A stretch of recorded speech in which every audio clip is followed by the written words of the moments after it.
एक दुबई के शेख साहब ने अजगर पाला था और कुछ दिनों के अंदर दोनों में बड़ी अच्छी दोस्ती हो गई थी। दोनों एक दूसरे को काफी समझने लगे थे। अब अजगर लगभग 10 फीट का हो चुका था, लेकिन इधर कुछ दिनों से वो खाना नहीं खा रहा था। यहाँ तक कि उसके मनपसंद चीजों को भी वो नहीं खा रहा था। उसने खाना पीना छोड़ दिया था। अब शेख साहब बिल्कुल परेशान हो गए, दुखी हो गए कि मेरे दोस्त को क्या हो गया यार। उन्होंने एक सांपों के एक्सपर्ट को बुलाया और उससे कहा, मेरे दोस्त को देखिए कि इसे क्या हो गया है। सांपों के एक्सपर्ट ने ध्यान से उसका निरीक्षण किया और उनसे पूछा कि क्या ये सांप आजकल आपके बदन पर लिपटा रहता है। शेख साहब ने कहा, हाँ बिल्कुल, मुझे लगता है कि ये मुझसे गले मिल रहा है।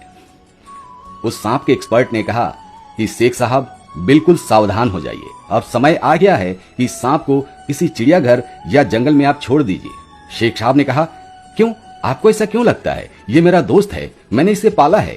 सांपों के एक्सपर्ट ने कहा, बिल्कुल शेख साहब, मैं समझ सकता हूँ कि आपने इसे पाला है, लेकिन जानते हैं आपको यह निगलने की तैयारी कर रहा है, इसीलिए इसने खाना पीना छोड़ दिया है ताकि पेट में जगह बना सके। जब आपको निगले तो बड़े आराम से आपको पचा सके।